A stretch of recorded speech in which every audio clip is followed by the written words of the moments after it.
Hello and welcome to this video all about student finance. Now, as a little disclaimer, the information provided is up to date for the current academic year. So we're currently in August 2025.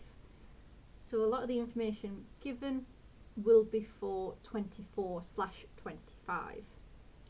I can confirm that a lot of these numbers are already going to increase.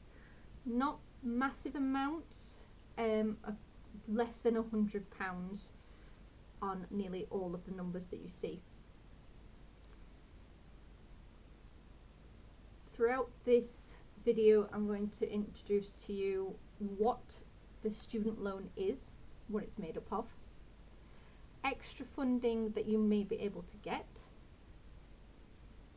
about the repayment process, and any extra student deals or student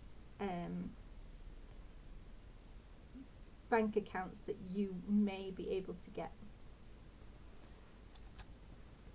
So first off, all about the student loan.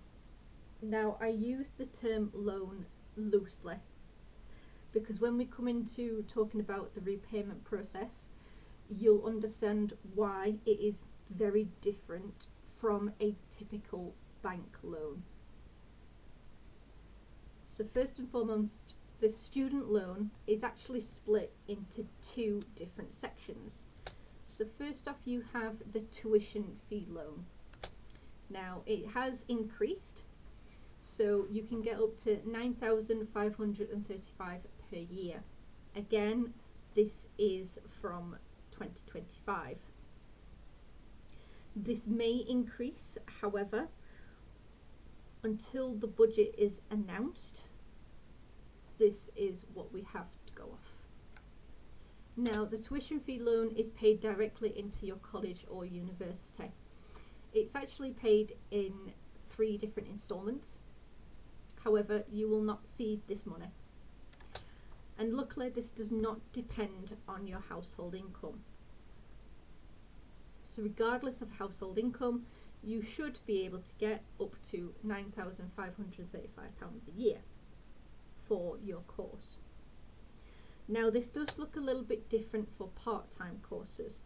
So it is a reduced amount, and again, until the new budget is announced, at the moment it sits at £7,145. If your part-time course fee is anything above this, then you may need to pay the difference. You may be able to get this loan if your part-time course has a course intensity of 25% or more. Now, what course intensity means is it's basically a measure of how much course you complete each year compared to a full-time course. So for example, if you're doing if you're looking at a full-time course, typically they take 3 years, okay, typically. If you're on a part-time course and the part-time course is taking you 4 years to complete, then your course intensity is roughly 90%. Now, this can be worked out by comparing the number of modules, number of credits, within the full-time course and comparing that to what you are currently studying. You can also ask your tutor or the enrollment team what the course intensity is. So do be sure to check with the university or college. And what you can apply for depends on when your course starts. So do keep this in mind if you're thinking about doing a part-time course. Now, there is a little asterisk. As mentioned, this may increase for entry of 26. However, it also depends on the subject that you are studying. So the tuition fee changes. So if you're studying a business degree, social sciences or humanities, then you can get up to 4,315. Okay, so that's under half. Anything other, so for example, science, engineering, subject allied to medicine, creative and performing arts, all that kind of stuff, then you'll be able to get up to £7,145.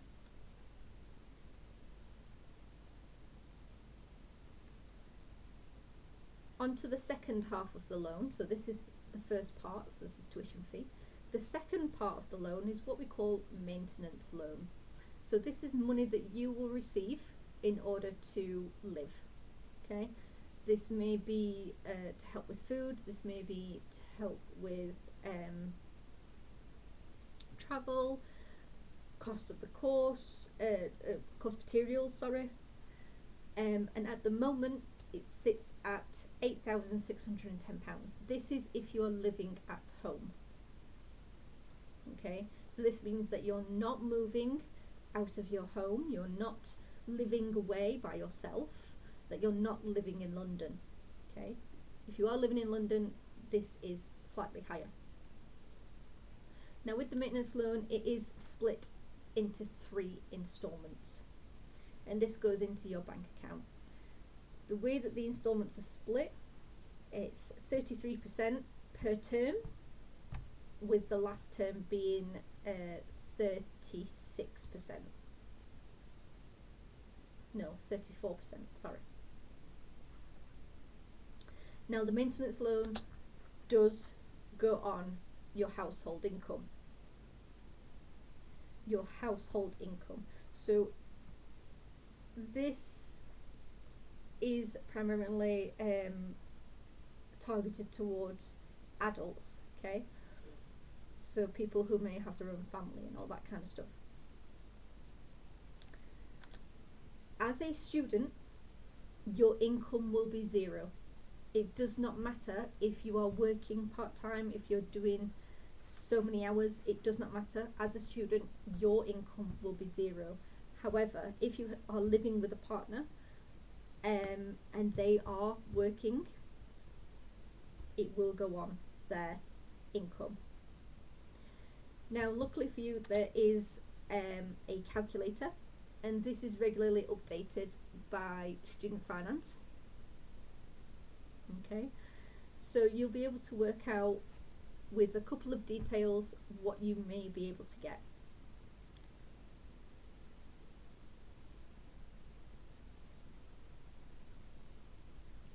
If you are earning under £25,000 per year, and that's before tax, then you will be entitled to the full amount stated, so 8,610. Then, depending on how many increments it goes up, the money that you can get can drop down. So if you are living in London, or if you're thinking about moving away, then this does increase. Again, asterisks, this may increase for 26. Okay. So if you are living and studying away from home but are outside of London, it's up to 10,227. If you live and study away from home and you're studying in London, it's 13,348. There are many different circumstances, there are different pools, so do take a look on the government website and try to check out the calculator.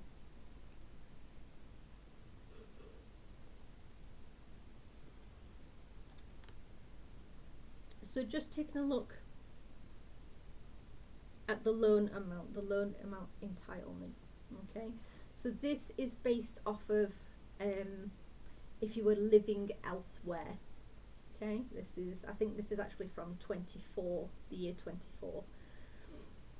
Okay, so as we can see, it's split into household income, assessed contribution, and amount of loan. So the amount of loan is what you're typically going to get compared to the household income.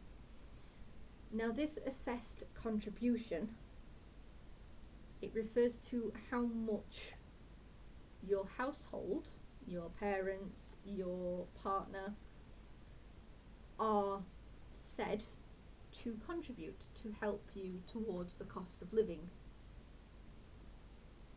Now, when you're an adult and your partner is working and quite well off, this is very unfair.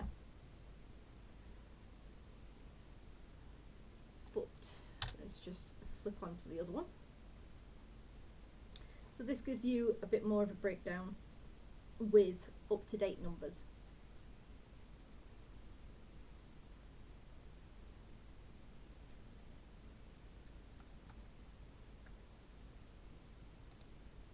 Now you may notice that in between the 65 and 75,000, we see that the same amount stays the same.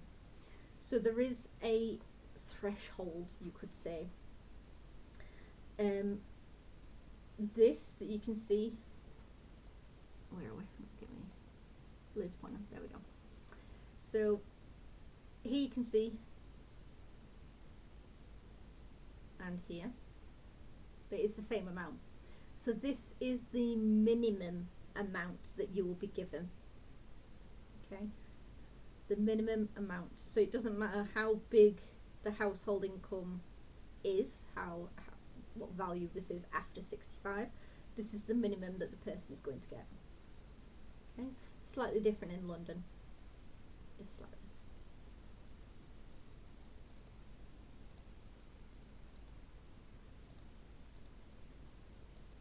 Okay.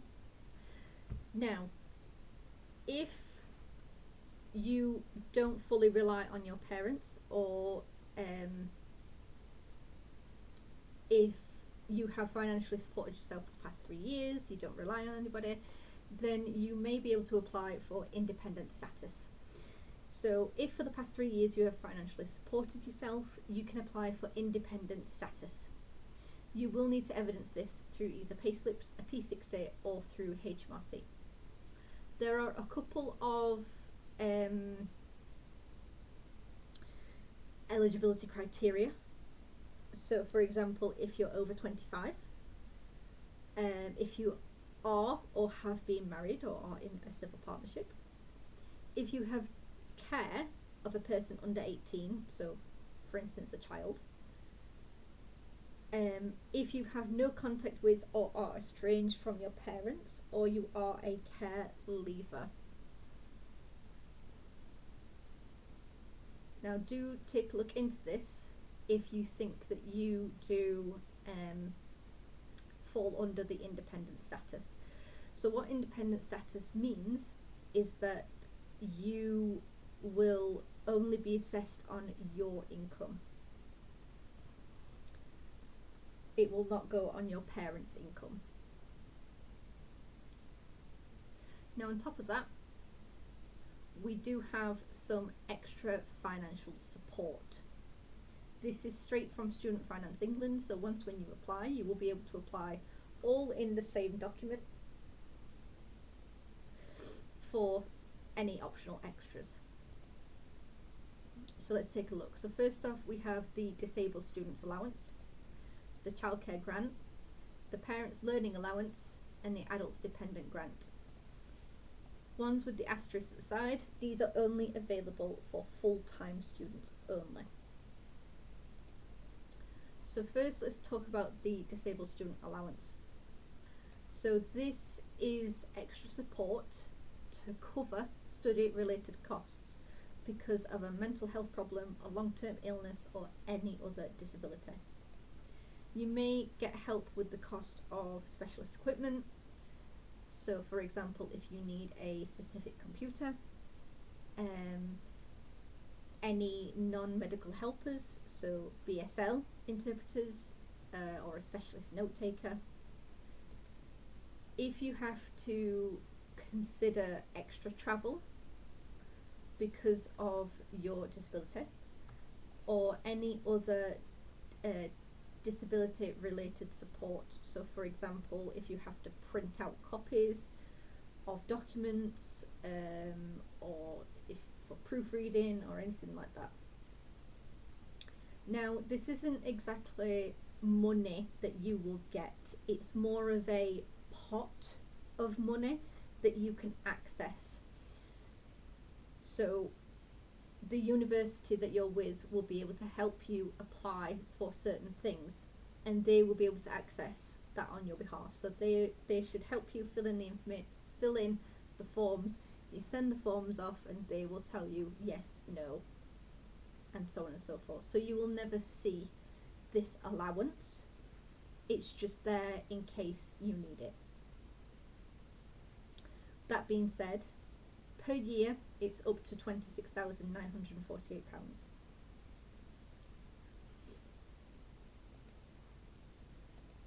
Now, the childcare grant. So you have to be a full-time student and have children under 15 or under 17 if they have special educational needs. Now, this does depend on your household income. So you have to be earning less than 19,795. That's on a single household, sorry, or 28,379. Again, this may change for the year 26. It will also depend on the number of children that you have. And what the childcare grant will do is it will cover 85% of childcare cost. So again, these numbers may change, okay? But for one child, you can claim back £193.62. If you have two or more children, it's £331.95 a week. And there is a link, so government.uk, childcare grant, what you'll get. You'll be able to check your criteria, and it should be able to tell you how much you'll be able to get with up-to-date numbers. Now, the Parents Learning Allowance. So you may be eligible for help with your learning costs if you're a full-time student with children.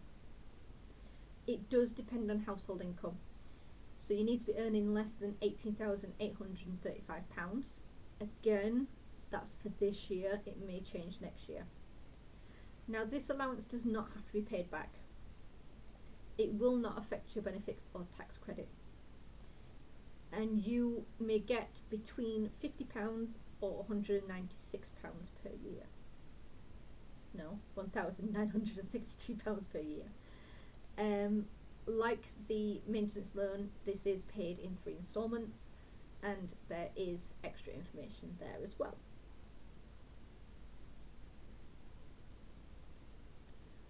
And finally, the Adults Dependent Grant. So if you are a full-time student in higher education and an adult depends on you financially, you may be able to get the Adult Dependence Grant. This will affect any income-related benefits and tax credits. So it does depend on your income as well as the adult's income. So you have to earn less than 15,621, and they have to earn less than 3,796. It also depends on your personal circumstances, so if you are married or if you have children, and any other grants that you may be receiving. But you may get up to £3,438.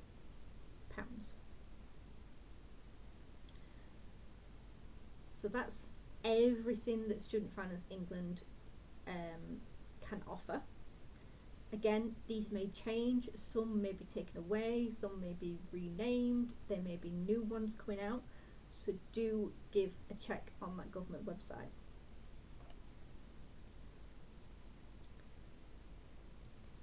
On to NHS funding. Now, this is separate from student finance. NHS are giving out certain benefits, allowances, bursaries, depending on the course that you're studying and the career that you want to go into.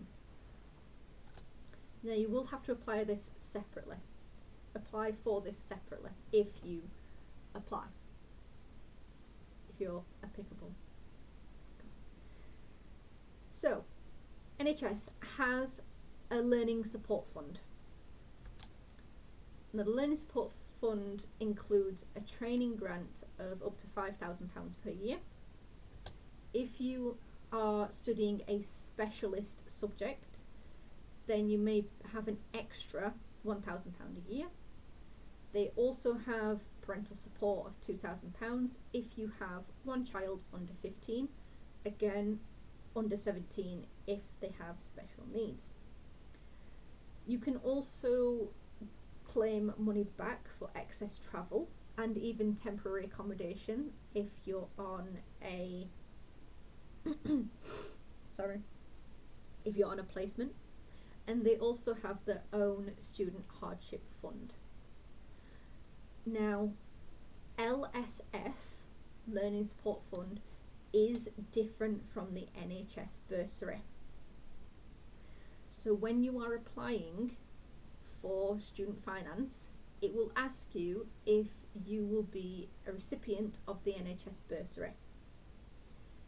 Unless you are wanting to become a doctor or a dentist, you are not claiming the bursary. Okay.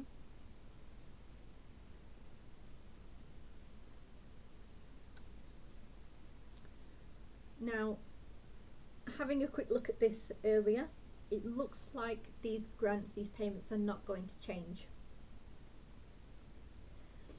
I also took a look into the specialist subject payment, and these are areas in which the NHS are very much needed. Staff is very much needed, is what I meant to say. So just switching over. So you can find this on the NHS Learning Student Fund website. Okay. But if you're studying mental health nursing, learning disability nursing, radiography, prosthetics, orthopedics, all that kind of stuff, then you may be eligible for the additional £1,000 per year. Now again, this is separate from student finance, so this is something that you will need to apply for separately. Now I have given you some other help, so information about universal credit, hardship funds, and this depends on the university, okay, but every university has their own hardship fund. There's guidance on being estranged as a student, and information for part-time courses.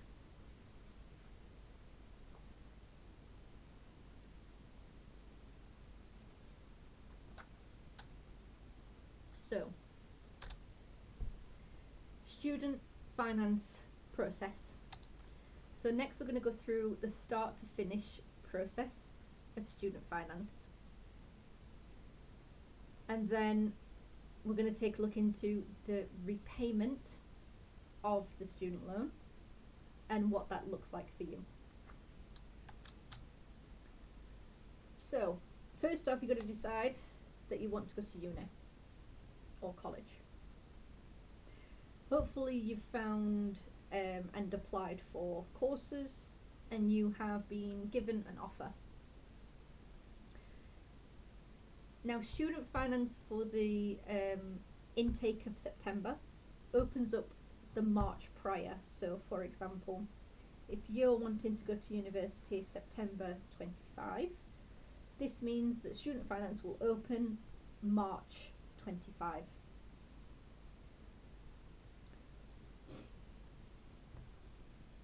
You'll make an account, you'll fill in all the necessary details such as your name, if you want to apply for any extra student finance support like the DSA, like the childcare grant, and then they'll need to check over your application, so you'll obviously need to send it off, and they will ask you for any evidence where required. You'll also be asked to give the details of your parent or partner. so that they can provide their income details. They will be sent a separate email and they will be asked to share some, either a P60 or even a couple of pay slips. From there they'll be able to assess your application and they will send you a letter confirming how much you will get. That being said, the payments will not start until you register at a university. So once when you have registration day at university, then they will put the plans in motion to give you your first payment. From the day they make your first payment, that's when interest is applied. Now you do have to reapply for student finance every year. And it looks like, and as far as I know, the amount that you will get may decrease year upon year. So do be aware of that. It will not decrease massively, okay? I'm talking a couple of hundred, maybe £100 or £200. Then after 3 or 4 years of studying, you'll graduate. That's where we go on to the repayment process. So you will not start repaying until the April after you finish or leave your course. So this means that if your course finishes in July of 26, you will not start repaying until April 27. And you'll only repay if you earn over the threshold. Okay. Now, the repayment plan is called a Plan 5 for current students wanting to go to university. Previous years, it was called Plan 1 and 2. You are currently going to be on Plan 5 if you're planning on going to university from this year onwards, so from September 25 onwards. And the loan will be cancelled after 40 years rather than 30 years. So let's take a look at the repayment process.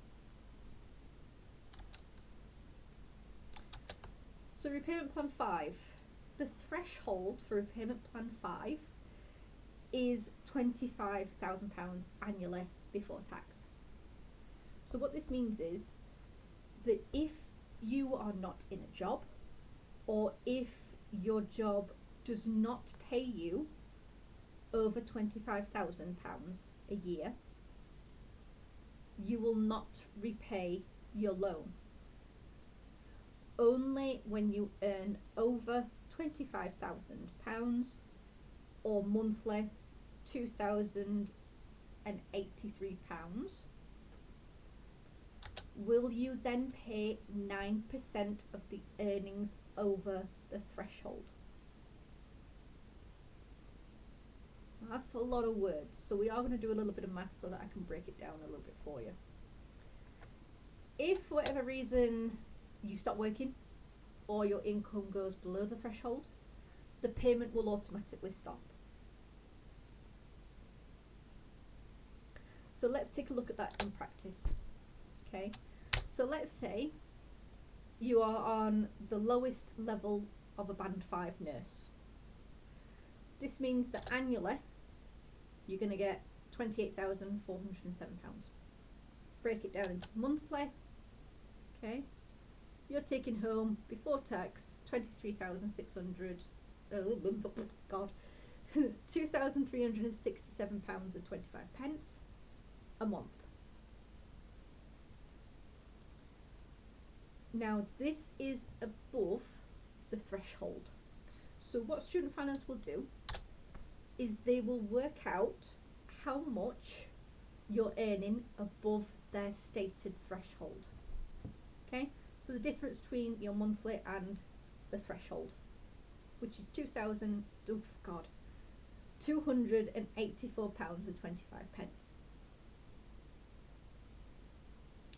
They will then work out 9% of that difference.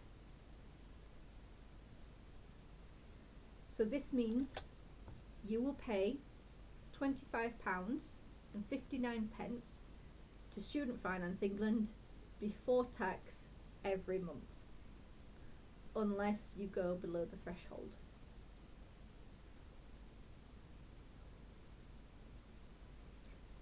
So right at the very beginning, when I said that I use the term loan loosely, is because this is not a traditional bank loan. A traditional bank loan means that you have to repay every single month until you've repaid it all.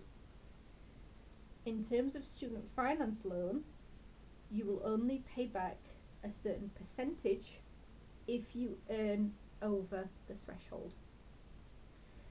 And even if you have not repaid a single penny, after 40 years it will get scrapped. It will get written off. So it does not matter how much you have left. After 40 years, the student finance loan will be written off.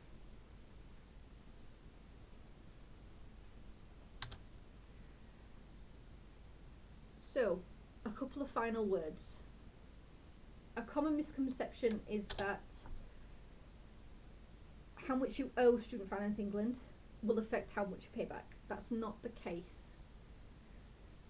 It depends on how much you earn over the stated threshold.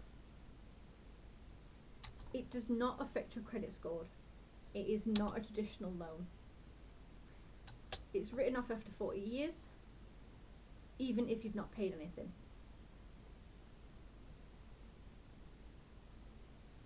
And in my personal opinion, there's no point in paying it back early.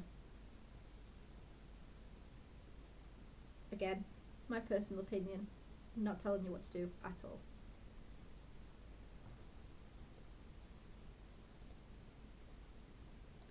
Now there are a couple of other helpful links. So UCAS has its own section on Student Finance England. There's also a Student Finance England campaign. Information on how you're assessed and paid. There will be a new link, so that's from 23 to 24. There should be a new one, 24 to 25, and so on and so forth.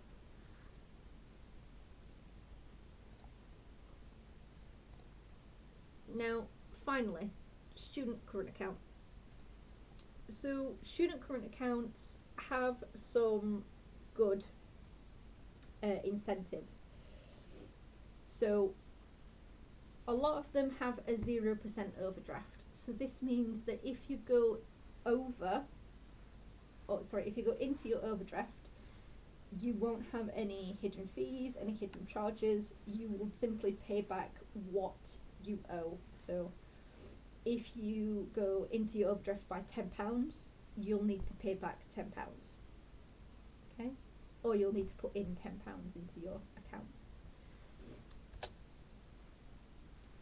Sometimes they may switch you from a graduate account, from an undergraduate account to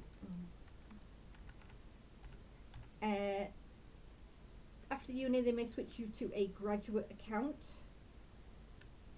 where the 0% interest is frozen for 2 years. This means that if you have gone into your overdraft, you have 2 years to pay it off before you begin to accrue fees. With student current accounts, there are also freebies. So some of the best ones, again, this is the 24, 25. So Santander student, the freebie that you can get with this is a 4-year rail card for free. Now this is between the ages of 16 and 25. Nationwide Flex student, cashback, Just Eat vouchers, 1-year Headspace subscription, NatWest, £100 cash, a 4-year free taste card. There are also more on Money Saving Expert, and this is updated yearly as well.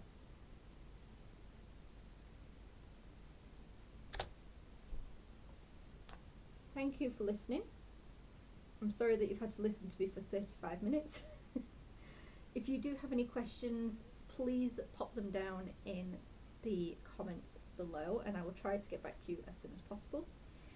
When things do start updating, so when the new budget is announced and all that kind of stuff, I will put up-to-date links in the description below. Thank you for listening. I hope that this is very informative and I wish you luck. Bye bye.